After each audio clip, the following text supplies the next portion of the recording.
अच्छा, ऐसे number 610 using the work of internal auditor. ये इम्पोर्टेंट वाला ऐसे गौरतलब है कि इसमें ना दो चार चीज़ों पे फोकस करते हैं ये कि क्या आप इंटरनल ऑडिटर के काम का इस्तेमाल कर सकते हो। ठीक है, एक तो ये क्वेश्चन होता है। दूसरा ये होता है कि हम डायरेक्ट असिस्टेंस ले सकते हैं इंटरनल ऑडिटर से। अगर ले सकते हैं तो एक तरीके से क्या स्टेप्स आप फॉलो करोगे, 3 स्टेप्स होते हैं, वो 3 नंबर का आ सकता है इंपॉर्टेंट थोड़ा सा, क्योंकि प्रैक्टिकली भी काफ़ी इंपॉर्टेंट रखता है। आप ऑडिट करने जाते हो, आपको इंटरनल ऑडिटर मिल ही जाते हैं वहाँ पर, तो आप क्या उनसे डायरेक्ट असिस्टेंस ले सकते हो या उनके काम का इस्तेमाल कर सकते हो। अगर आपको ये डिटरमिन करना है तो कहीं ना कहीं वाला ऐसे आपका पीक इंपॉर्टेंस पर रखेगा। सबसे पहले समझते हैं इंटरनल ऑडिट का मतलब क्या होता है।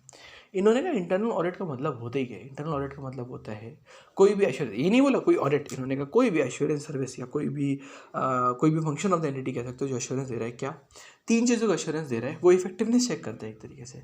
ठीक है, तो इसको हम बोलते हैं function of the entity that performs assurance and consulting service या कंसल्टिंग एक्टिविटीज़। ठीक है, किस चीज़ों क्या चेक करने के लिए इंटरनल ऑडिट को रखा गया, इंटरनल ऑडिट है क्या। तो इन्होंने कहा इंटरनल ऑडिट एक तो आप कह सकते हो कि एश्योरेंस फंक्शन टाइप है जो चेक करता है ऑपरेटिंग इफेक्टिवनेस। किसकी ऑपरेटिंग इफेक्टिवनेस, एक तो गवर्नेंस की ऑपरेटिंग इफेक्टिवनेस, मतलब क्या उन जो गवर्नेंस है, क्या उनके जो रूल्स रेगुलेशन बनने चाहिए वो सारे के सारे आ रहे कि नहीं आ रहे, यानी कि ये वर्किंग होती है ना इंटरनल वाली, वो भी ये लोग चेक करते हैं। तभी हम ये कहते हैं कि इंटरनल ऑडिट में आप मजे, स्टार्ट ऑडिट में थोड़ा ज़्यादा चाहिए, क्योंकि इंटरनल ऑडिट के अंदर आप मतलब ऑर्गेनाइजेशन के अंदर घुस जाते हैं पूरा का पूरा। ठीक है, तो इन्होंने गवर्नेंस भी चेक किया। अच्छा, उसके बाद रिस्क मैनेजमेंट को चेक करते हैं। ठीक है, रिस्क मैनेजमेंट के क्या सिस्टम्स लगे हुए हैं, कैसे रिस्क को मैनेज किया जा रहा है, कैसे उसको इवेलुएट किया जा रहा है, ये सारा का सारा। फिर इंटरनल कंट्रोल को चेक करते हो। अच्छा, तो आपका इंटरनल ऑडिट के अंदर फंक्शंस क्या निकल के आते हैं, 3 निकल के आते हैं। स्कोप अगर इंटरनल ऑडिट की बात करोगे तो 3 चीज़ें करता है वो। Activities related to governance, activities related to risk management और activities related to internal control. अच्छा, इंटरनल कंट्रोल में एक्जैक्टली वो करता क्या होगा, तो उन्होंने कहा कि वो ना देखो इवेलुएट करते हैं, तो इंटरनल कंट्रोल के सिस्टम को पूरा का पूरा इवेलुएट करते हैं। ठीक है, साथ में वो फिनिशियल इन्फॉर्मेशन को, ऑपरेटिंग रिजल्ट्स को एग्जामिन करते हैं। जो फिनिशियल रिजल्ट्स या फिनिशियल इन्फॉर्मेशन या ऑपरेटिंग रिजल्ट्स हैं क्या, इवेलुएट करते हैं कि ऑपरेटिंग रिजल्ट जो है, एग्जामिन करना मतलब एक तरीके से देखना, और इवेलुएट करना मतलब उसको समझना कि भाई इसका क्या इंपैक्ट आ सकता है, क्या है। एग्जामिन मतलब आपने देखा कि भाई ट्रेल देखी पूरी की पूरी, फिनिशियल इन्फॉर्मेशन जो आपके डिस्क्लोज हो रहे हैं कि हाँ जो आपकी बुक्स में होनी चाहिए वैसे का वैसा है, और इवेल्यूशन इसका क्या इंटरप्रिटेशन है, इसका क्या मतलब है, क्या हो क्या रहा है ये, ऐसे करके। ठीक है, उसको रिव्यू करते हो आप बैठ के, और साथ में देखते हो कि हमने लॉज के साथ, रेगुलेशंस के साथ कंप्लाई कर रखा है कि नहीं कर रखा है। ठीक है, तो सारी चीज़ें एश्योर करना इंटरनल ऑडिट का काम है, यही स्कोप होता है इंटरनल ऑडिटर का। चलिए, अब ऑडिटर का फंक्शन क्या निकल के आता है, जब वो जाता है और वहाँ पर देखता है कि एक इंटरनल ऑडिटर साहब अवेलेबल हैं, तो ऑडिटर करेगा क्या। तो उन्होंने कहा सबसे पहले आप देखो कि इंटरनल ऑडिटर, अगर मान लीजिए ये निकल के आता है कि इंटरनल ऑडिटर साहब अगर अवेलेबल है तो क्या करोगे। तो उन्होंने कहा 2 चीज़ें हैं, या फिर तो इंटरनल ऑडिटर ने जो काम करके दिया है उसको आप यूज़ करना चाहते हो तो यूज़ कर सकते हो, कर लीजिएगा यूज़, या फिर उनसे अगर डायरेक्ट असिस्टेंस लेना है तो डायरेक्ट असिस्टेंस लीजिएगा। दोनों के अपने अपने स्टेप्स हैं। अच्छा, सबसे पहले क्या करोगे, सबसे पहले तो ये देखो कि जो इंटरनल ऑडिटर है, क्योंकि इंटरनल ऑडिट कहता है कि भाई आप एम्प्लॉय भी इंटरनल ऑडिटर हो सकते हैं, खुद भी हो सकते हैं ना। सबसे पहले देखो क्या ये प्रोफेशनल कॉम्पिटेंट बंदा है, मतलब क्या कॉम्पिटेंस है इंटरनल ऑडिटर जो है उसकी कॉम्पिटेंस क्या है, देख लिया। ऑब्जेक्टिविटी यानी कि बायसनेस चेक करो, बायस तो नहीं है, अंदर का बंदा है, बायस हो जाएगा। ठीक है, इसके बाद देखो सिस्टमैटिक और डिसिप्लिनरी ऑफ वर्क, मतलब काम जो कर रहे हैं उसके एक तरीके से हमने सबसे पहले कॉम्पिटेंसी देख ली। ठीक है, उसके हमने देखा ऑब्जेक्टिविटी देख ली। ठीक है, हमें लग रहा है कि नहीं बंदा सीए है, बंदा बाहर से हायर किया गया तो समझ में आता है। फिर हम कहते हैं एक बार दिखाना भैया काम क्या किया आपने, तो वो निकल के आता है कि application of systematic and discipline approach. आप जो काम करते हो उसके बेसिस पे समझ में आता है कि क्या अप्रोच फॉलो करिए। प्रॉपर रिपोर्ट्स मिली हुई है, प्रॉपर रिपोर्ट्स बनाई हुई बंदे ने, तो समझ में आता है कि हाँ अप्रोच अच्छी थी बंदे की। ठीक है, फिर आता है कि अगर मान लो सेटिस्फाइड हो जाते हो कि हाँ ऑब्जेक्टिविटी से भी हम सेटिस्फाइड थे, कॉम्पिटेंस से भी सेटिस्फाइड थे, डिसिप्लिनरी अप्रोच से भी सेटिस्फाइड थे, तो क्या हम यूज़ कर सकते हैं इंटरनल ऑडिट फंक्शन को, बिल्कुल यूज़ कर सकते हैं, उसके काम को हम इस्तेमाल कर सकते हैं। ठीक है, अगर हम सेटिस्फाइड है तो, नहीं सेटिस्फाइड है तो मत यूज़ करिएगा। ठीक है, अब निकल के आता है कि अगर आप उसके काम का इस्तेमाल करने वाले हैं तो 4 पॉइंट्स को मद्देनजर या दिमाग में रख लीजिए। तो ये पूछते हैं भैया इंटरनल ऑडिटर ने ये रिपोर्ट दे रखी है, आपको उसका काम का इस्तेमाल करना है, तो किन चीज़ों को आप ध्यान में रखोगे। तो उन्होंने कहा 4 चीज़ों को ध्यान में रखिएगा। पहला, आप ये देखिए आपको यूज़ करना क्या है। ठीक है, तो discuss the planned use of internal auditor. जो वर्क उन्होंने किया था, planned use of work of internal auditor, यानी कि उसकी आप एक तरीके से इंगेजमेंट टीम आपस में बातचीत कर लेगी या देख लेगी। तो उन्होंने यहाँ पर इतनी मेंशन किया, discuss the planned use of work of internal auditor, कि क्या उसका काम जो उन्होंने किया उसका आप इस्तेमाल कहाँ करने वाले, एग्जैक्टली कहाँ इस्तेमाल करने वाले। काम इस्तेमाल करने वाले तो कहाँ इस्तेमाल करने वाले देखोगे ना। ठीक है, हम देख रहे हैं हम कहाँ इस्तेमाल करने वाले हैं। उसके बाद जो उन्होंने रिपोर्ट्स दी, इंटरनल ऑडिटर ने जो रिपोर्ट्स दी हैं उन रिपोर्ट्स को एक बार पढ़ो, समझो, अंडरस्टैंडिंग लो कि क्या ऑडिट प्रोसीजर्स लगाए गए हैं, क्या फाइंडिंग्स निकल के आई हैं, क्या उस पर रिलाई कर सकते हो कि नहीं कर सकते हो।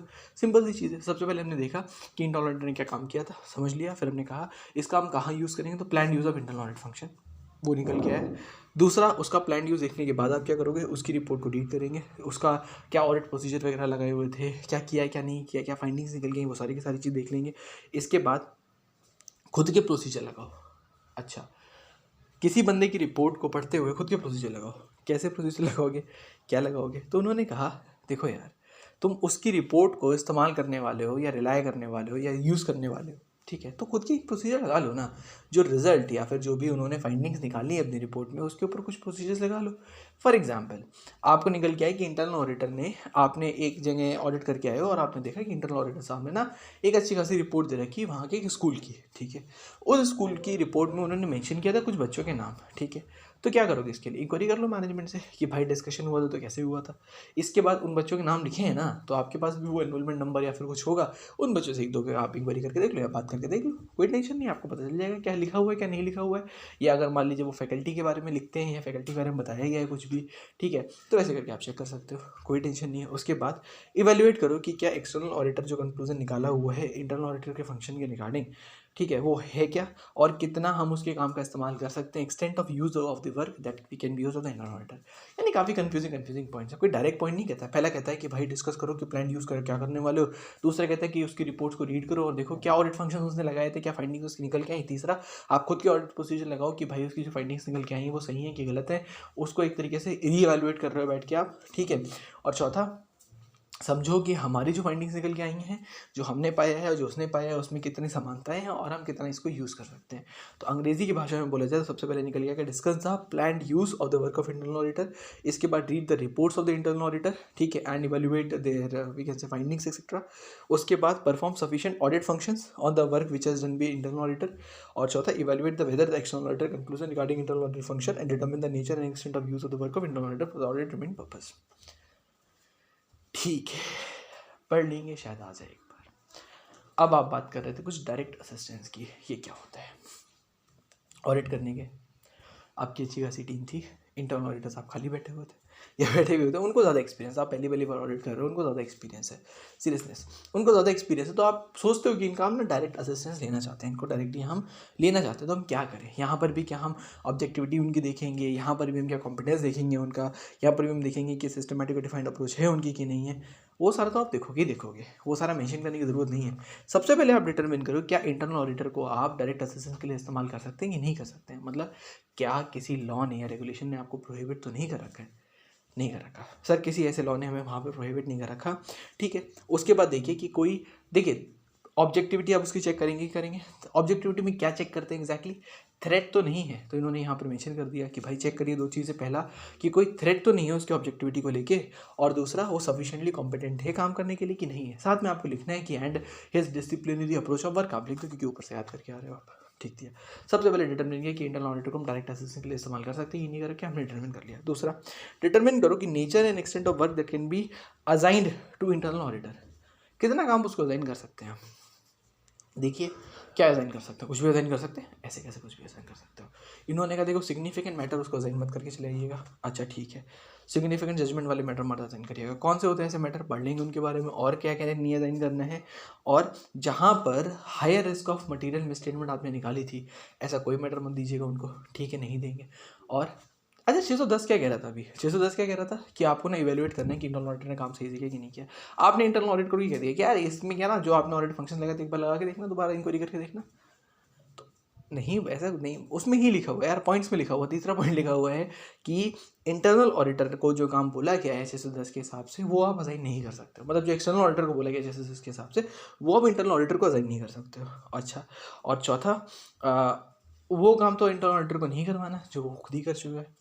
मतलब जिस काम पे वो कर चुका है वो तो आप चेक करोगे ना बैठ के, ठीक है, तो वो काम उससे मत करवाइएगा। अच्छा, तो आपने बोल दिया कि एक तो सिग्निफिकेंट जजमेंट वाले मैटर उसको मत दीजिए, हम बिल्कुल कोई ऐसा मैटर उसको नहीं देने वाले। हायर रिस्क मटेरियल मिसस्टेटमेंट वाला मत दीजिएगा, जिसमें वो खुद इन्वॉल्व था वो मत दीजिएगा, और जो आपको करना चाहिए 10 के हिसाब से वो उसको मत दीजिएगा, ठीक है। हायर वो सिग्निफिकेंट जजमेंट वाला मैटर क्या होता है, सिग्निफिकेंट जजमेंट वाला मैटर होता है रिस्क ऑफ मटेरियल मिसस्टेटमेंट को असेस करना। 570 के हिसाब से देखना कि गोइंग कंसर्न चल रहा है कि नहीं चल रहा है। 540 के हिसाब से देखना कि आपका क्या होता है वो अकाउंटिंग एस्टिमेट्स वगैरह, शायद 540 में है वो, तो अकाउंटिंग एस्टिमेट्स वगैरह देखना वहाँ पे निकल के आता है। ठीक है, इसके बाद इवेलुएट करना है कि जो टेस्ट किए उसकी सफिशिएंसी है क्या। ठीक है, या फिर कोई भी डिस्क्लोजर जो फाइनेंशियल स्टेटमेंट्स में दिया उसके बेस पे हमारी क्या मॉडिफाइड अनमॉडिफाइड ओपिनियन होने वाला है, वो सब चीज़ें डिसाइड करना। ये आप इंटरनल ऑडिटर को नहीं थमा सकते हैं। तो सबसे पहले आपने इवैल्यूएट किया कि भैया क्या हम डिटरमिन करते हैं कि इंटरनल ऑडिटर का डायरेक्ट असिस्टेंस के लिए इस्तेमाल हो सकता है, कर लिया, हो सकता है। इसके बाद कौन सा काम दिया जाएगा, ये फिर आता है using direct assistance of internal auditor. अब आपका सब कुछ ठीक निकल गया, डायरेक्ट असिस्टेंस के लिए इस्तेमाल कर लीजिए। कैसे इस्तेमाल करें, कुछ भी सीधे आ जाओ भाई काम करते हैं, नहीं। सबसे पहले एक रिटन अग्रीमेंट से करवाते हो। आप किसके साथ, एंटिटी के साथ करवाते हो कि भाई आपका इंटरनल ऑडिटर है ना, एंटिटी के साथ अग्रीमेंट किया कि हम आपके इंटरनल ऑडिटर का इस्तेमाल करेंगे। अच्छा, ये हमारी बात मानेगा, यानी कि he will follow the directions of external auditor and entity will not have any control और इंटरफेरेंस। कर लिया किसके साथ, एंटिटी के साथ। दूसरा रिटर्न एग्रीमेंट, भाई उसके साथ भी कर लो, इंटरनल ऑडिटर के साथ कॉन्फिडेंशियलिटी मेंटेन कर लियो भाई, ठीक है, कर लेगा कॉन्फिडेंशियली मेंटेन, ये कर लिया।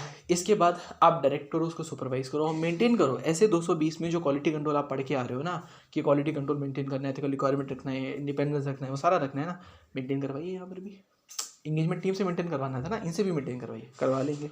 और उन्होंने कहा कि फिर डायरेक्ट करो, सुपरवाइज करो, रिव्यू करो उसके काम को। आप डायरेक्ट करते हो, सुपरवाइज करते हो, रिव्यू करते हो उसके काम को, तो अगर वो कोई सही ऑब्टेन करके आ रहे हैं, ऑडिट एविडेंस ऑब्टेन करके आ रहे हैं, तो क्या उसको सही मान सकते हैं। हाँ, अगर आपने डायरेक्ट और सुपरवाइज और रिव्यू किया था उसका काम, ऐसे 220 को कंप्लाई करने की कोशिश करी थी और आपने पूरा का पूरा रिटर्न एग्रीमेंट उसके साथ किया था, मैनेजमेंट के साथ किया था, एंटिटी के साथ किया था, यानी कि तो हम मान सकते हैं कि हाँ उसके काम का आप सही मान सकते हो और ऑडिट के लिए यूज़ कर सकते